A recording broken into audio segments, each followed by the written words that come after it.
Oke. Shalom sahabat Alpetra Ministry, apa kabar semuanya? Semoga semua dalam keadaan sehat dan selalu cinta Tuhan, cinta keluarga, dan lagi-lagi jaga kesehatan. Ini saya lagi sedikit pilek nih. Gimana Om? Om sehat Om? Puji Tuhan, sehat. Puji Tuhan, puji Tuhan. Ya sahabat Alpetra Ministry, kita berjumpa lagi ya di kesempatan kali ini masih bersama Om Yan tentunya. Dan kita akan membahas satu hal yang penting nih, yaitu tentang penebusan. Banyak orang yang salah paham tentang penebusan. Nah, bagaimana nanti konsep yang sebenarnya?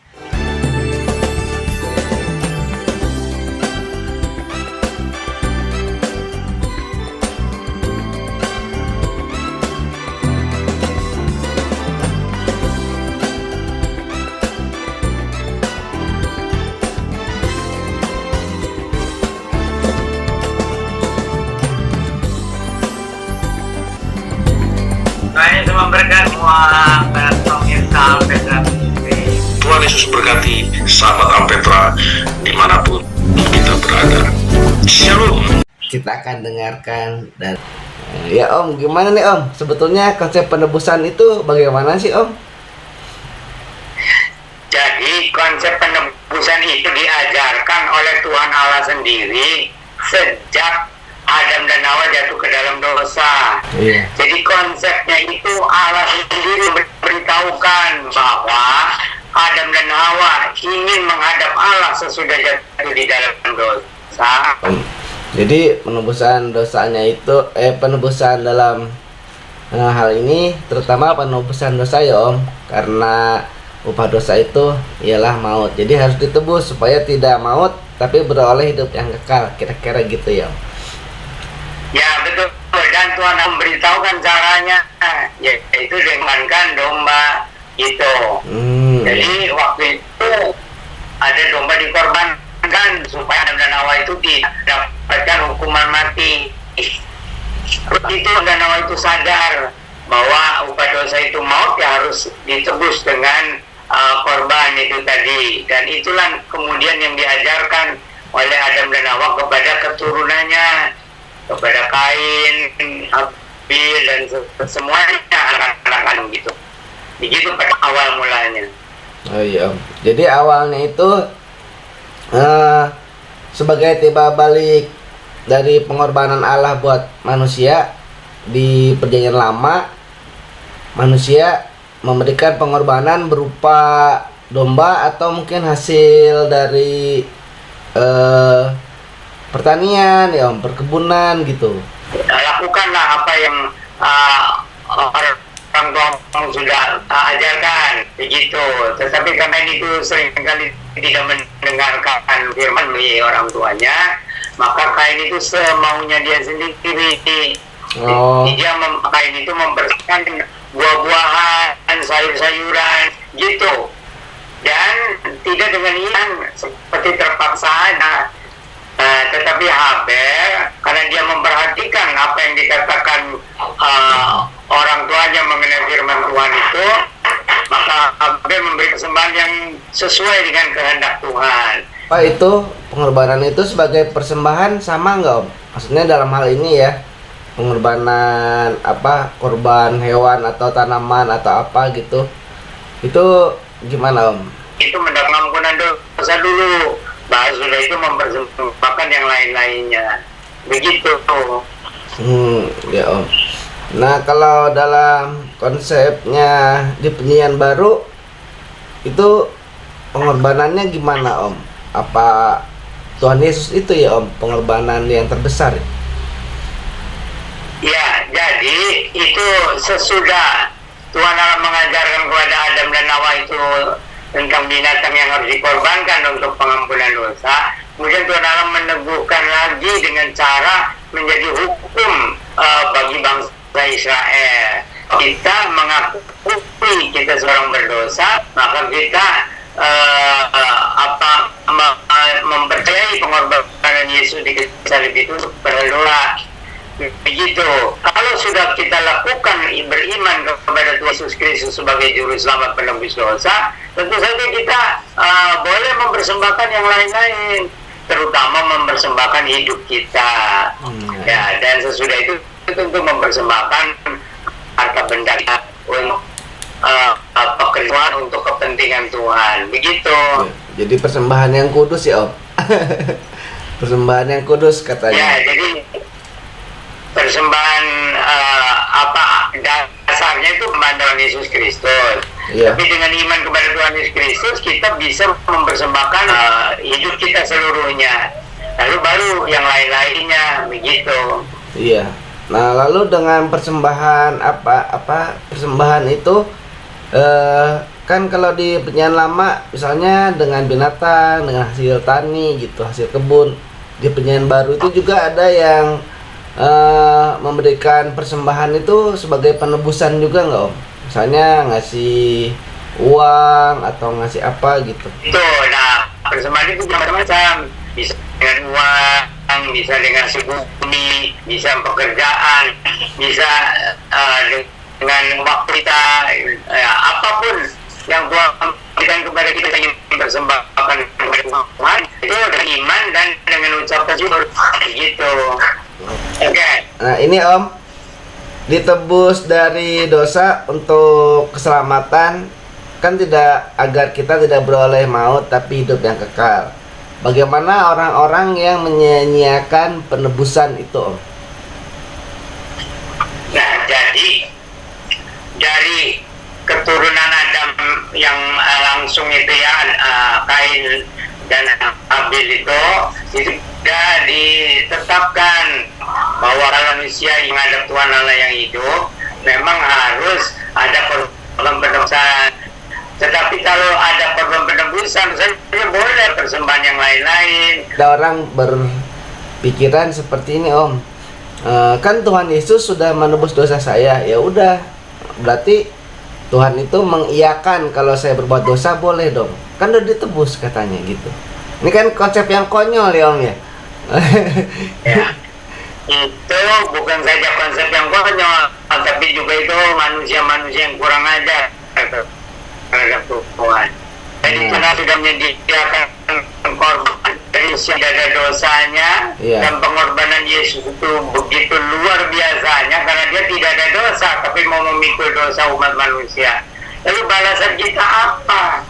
Kan seharusnya gitu tuh tepuk merasa kita orang berdosa, orang yang tidak layak, gitu kami begitu. Jadi seolah-olah diibaratkan kita tuh di kaki salib gitu. Jadi kita di kaki salib mengaku sebagai orang berdosa itu apa-apa aja seolah-olah di kaki salib gitu. Jadi yang paling penting kita menyadari berdosanya dan menerima Yesus sebagai Mesias, Juru Selamat, penebus dosa umat manusia. Baru setelah itu kita bisa mempersembahkan lain-lain, terutama diri kita, waktu, tenaga, dan harta benda kita persembahkan kepada Tuhan untuk mendukung pekerjaan Tuhan. Iya Om, kan soalnya kan di 1 Yohanes 1 ayat 9 itu ya Om, udah jelas kan, jika kita mengaku dosa kita maka Ia adalah setia dan adil sehingga Ia akan mengampuni segala dosa dan kesalahan kita gitu. Tapi bukan berarti kalau sudah tahu kita ditebus dosa kita sama Tuhan, ada pengampunan dosa, bukan berarti bebas ya Om. Ya udah mabuk aja gitu. Kan ada juga yang bilang orang Kristen itu mabuk boleh katanya, berzina boleh gitu. Wah ini kan ngaco nih Om. Ya, jadi itu tanda bahwa orang itu memang belum pernah bertobat. Padahal kan syarat keselamatan, ya syarat untuk diselamatkan itu sudah jelas. Bertobatlah dan percayalah kepada Injil. Jadi percaya itu duluan gitu, lalu percaya kepada kabar baik bahwa Allah sudah menyediakan selamat yang sempurna ya, yang sengaja menjadi manusia untuk menjadi korban yang sempurna di atas kayu salib itu. Jadi semestinya manusia itu punya hati nurani. Aduh, saya ini orang yang tidak layak, tapi Tuhan Allah mengasihi saya. Dan itu Yesus adalah penjelmaan dari firman Allah. Sampai sampai rela itu menderita secara begitu pedihnya itu untuk menggantikan saya orang berdosa. Seharusnya saya lah yang harus dipukul habis-habisan, dihukum habis-habisan karena kesalahan. Memang satu-satunya yang bisa menanggung dosa manusia ya Yesus, bertahan lah. Tapi kan di atas kayu salib karena dia menanggung dosa umat manusia. Nah, iya itu. Dari Adam gitu. Sampai seterusnya. Begitu. Iya, itu juga kadang mungkin orang cuma sepotong kali Om lihatnya. Loh, itu kan udah ditanggung sama Tuhan Yesus dosa kita. Jadi ya udah kita berbuat dosa aja. Itu kata Om tadi kurang ajar ya Om ya. Kayak gitu ya. Karena ditanggung katanya dosanya. Ya udah berbuat dosa aja. Wah, itu benar-benar keterlaluan. Itu orang yang hati nuraninya ya difungsi. Oh, syukurlah udah bebas berbuat dosa. Aduh, ini orang kurang ajar ini. Iya. Jadi tidak mengerti betapa berat pergumulan dan apa yang ditanggung oleh Tuhan Yesus di kayu salib itu ya. Itu manusia biasa tidak sangguplah menanggung dosa semua manusia. Iya. Itu sebabnya firman Allah itu menjadi manusia supaya menanggung dosa semua umat manusia dari sejak Adam gitu. Iya Om, soalnya kayak gitu kan kayak ya orang yang dengarnya juga mungkin lucu juga ya Om ya, kalau punya konsep kayak gitu ya. Ya udah boleh berbuat dosa lah gitu. Padahal sudah jelas apa yang boleh sama nggak boleh kan dalam, saya rasa dalam semua agama gitu ya Om. Ngajarin apa yang boleh, apa yang nggak boleh. Tapi ya gitu, kalau di kita di Kristen itu ada yang salah paham gitu. Oh berarti kalau jadi orang Kristen tuh bebas nih karena ada yang nanggung gitu, ada yang menebus. Nggak gitu ya Om, mereka lupa konsep pertobatan ya. Jalan terus, beli pilus. Kalau kamu serius, pinjamlah 100.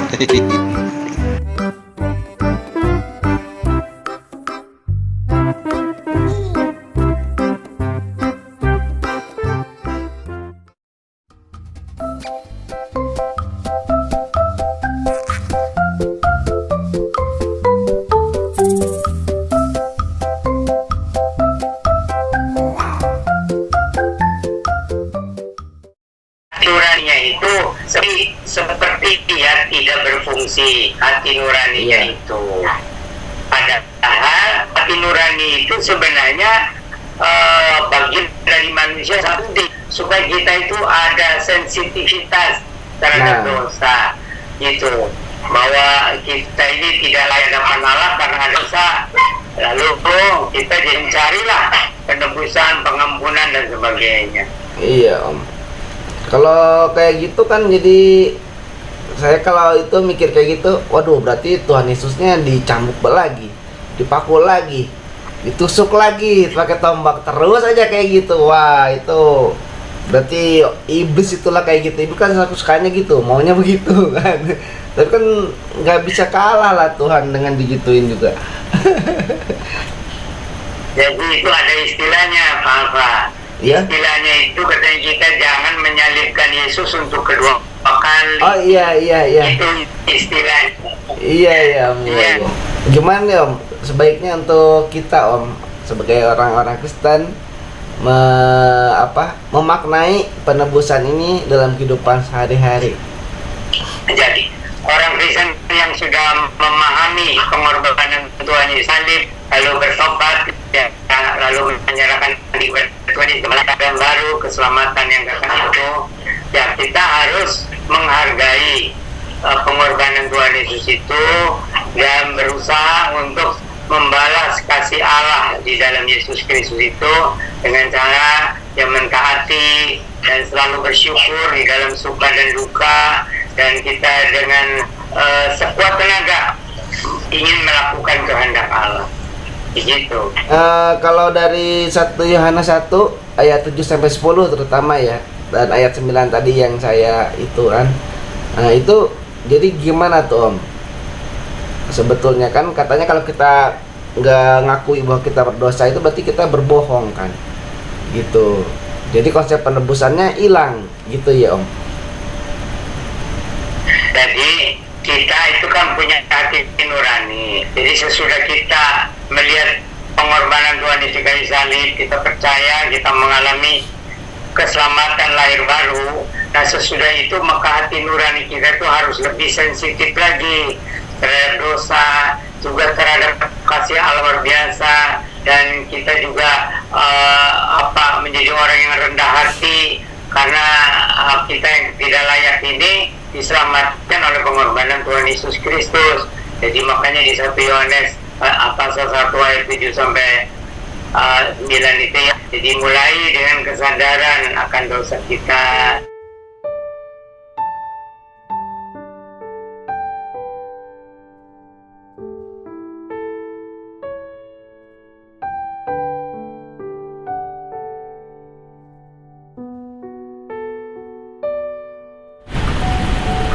Oke.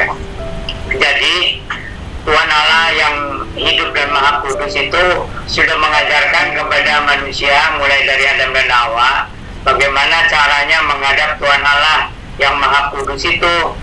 Karena manusia sudah jatuh di dalam dosa, maka harus ada korban dosa.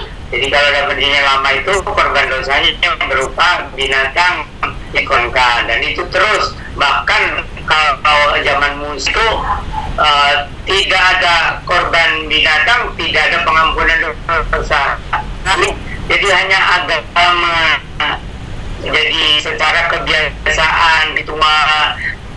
Jadi Tuhan suka kalau orang beragama gitu, masa mempersembahkan korban asal-asalan. Malahan kalau binatang yang bagus ya, yang tidak ada celah-celah itu disimpan, bukan Tuhan. Bahkan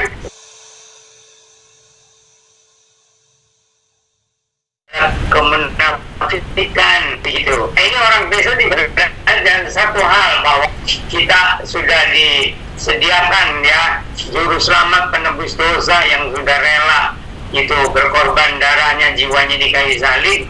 Dan kalau kita bertobat itu harus menimbulkan hati nurani yang tulus gitu. Jadi dengan penuh syukur, dengan penuh kesadaran kita sebagai orang berdosa, tapi Tuhan Allah mengasihi kita, bahkan Yesus rela korban di kayu salib. Nah itu jadi harus ada semacam respon yang benar. Tapi umat Kristen pun respon terhadap Injil itu macam-macam. Ada yang ya itu tadi Yesus sudah menembus dosa ya bebaslah katanya ya, iya. Atau asal-asalan lah gitu. Nah itu tidak benar. Jadi umat Kristen pun yang diajarkan tentang Yesus sebagai juru selamat penebus dosa itu mereka macam-macam responnya, apalagi orang luar gitu. Jadi yang diselamatkan itu memang tidak banyak. Itu bukan berarti salah itu seperti terlalu keras, bukan, pergi. Jadi kalau hanya sekedar menjadi orang Kristen karena Yesus berkayu salib, ada akibatnya bagi orang yang percaya, itu kelahiran baru secara rohani. Iya. Gitu. Baik Om, nah baik ya sahabat Apetra, ini sama Om udah dijelaskan sedemikian dengan jelas sekali ya, panjang lebar. Dan semoga ini semua bisa menambah wawasan iman kita, sehingga kalau kita bertambah wawasannya pasti iman kita bisa menjadi kuat. Baik sahabat Apetra, sampai di sini dulu perjumpaan kita. Terima kasih Om atas penjelasannya. Tuhan Yesus memberkati, sehat selalu. Salam cinta Tuhan, cinta keluarga. Sehat. Iya. Jalan terus, beli pilus. Kalau kamu serius, pinjamlah 100.